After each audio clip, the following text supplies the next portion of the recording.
वय माझ्यासाठी हे समज नवीन आहे ना. कोणासनी ओळखत नाही म्हणून बोलले बी नाही. समजून घ्यायची. पण अशी देवांसोबत आश्रमात कशी काय आलीस? माझीच इच्छा होती की देवांनी पुरी केली बघा. पण ते श्री मार्तंड भैरव आहेत, त्यांना अशा क्षुल्लक कारणासाठी राजधानी सोडून बाहेर पडायला लावणं योग्य नव्हे. तुला असं वाटेल की ही म्हातारी का बोलते आहे. खरं तर तुझा आणि माझा काय संबंध? असं नाही. तुम्ही माझ्यापेक्षा मोठा आहेसा, वयानं मानानं.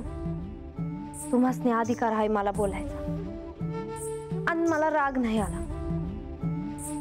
आणि तुम्ही जे बोलला ते तुमच्या मनाप्रमाणे बरोबर असेल, तर ते एवढं सोपं नाही. म्हणजे माझं देवांसंग लगीन झालं तर देवांची वाट बघण्यातच माझं दिस जाते.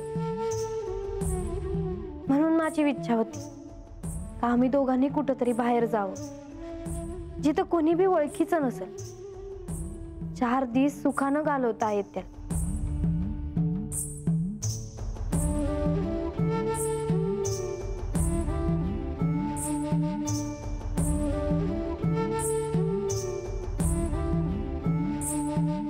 पण त्यांची पहिली पत्नी तिकडे वाट पाहत असेल ना. वय पर देव तर त्यांच्या संगच असतात, माझ्याच वाटेला येत नाही. देव प्रजेचे आहेत, भक्तांचेही आहेत. त्यांनी आपल्यालाच वेळ द्यावा असं वाटणं म्हणजे स्वार्थीपणा नाही का?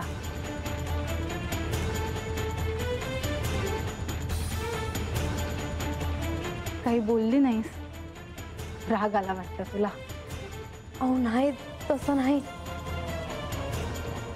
तुम्हासनी ठावं नाही म्या कशी राहते ते. आणि सांगितलं तर देवासनी बोल लावल्या ग तुम्ही. गडाच्या पायथ्याशी राहतेस ना, ठाऊक आहे मला. असं काय? देवांची दुसरी पत्नी आहे, स्वाभाविक आहे, सगळ्यांनाच ठाऊक आहे. तू कोण आहे, कशी आहेस ते न्या एक सांगू का? सांग. ह्या तुम्हासनी काही सांगण्यापरीस तुम्ही आमच्या संघ माझ्या वाड्यावर चला.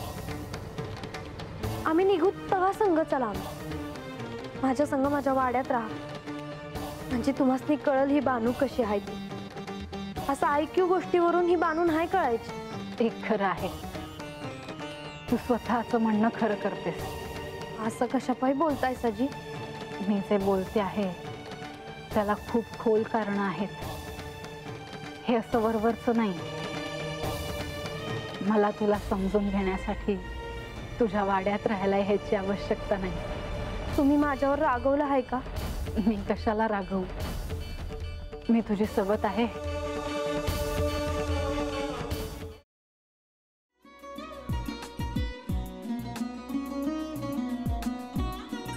लावू का? हो.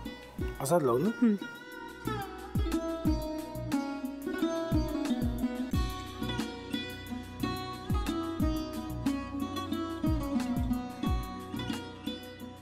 आता काय करायचंय? आता आपण ड्राय स्टफिंग दुसरं काय करणार आपण त्यात?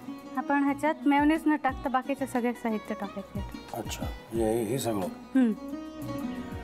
ऋतू, माझा तर विश्वासच बसत नाहीये. म्हणजे अगं बहिणी आमचं लग्न व्हावं म्हणून किती प्रयत्न करत होते, आणि ते सगळं करताना की शिवच्या आम्हाला माहिती पुरवते. नाही, मला नाही वाटत. गौरी खूप चांगली असतो म्हणून तुला सगळं जगत चांगलं दिसतं, पण शिव उगाच बोलला असेल का? त्याच्यावर विश्वास नाहीये का तुझा? शिववर पूर्ण विश्वास आहे मी तुम्हाला, पण तो आता हे जे काही करतोय ना, म्हणजे निशा बहिणी समोर त्या राधिका सोबत फिरण्याचं नाटक वगैरे, ते त्याचा काही उपयोग होणार नाहीये. अगं असं कसं म्हणतो?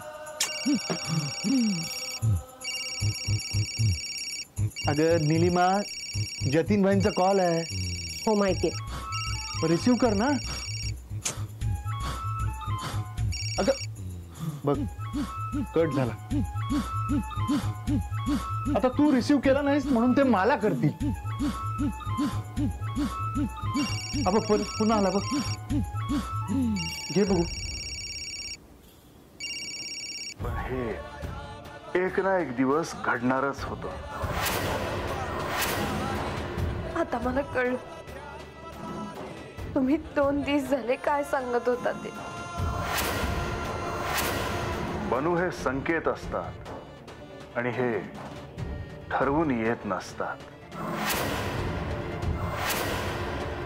मी बाहेर तुमची वाट बघते.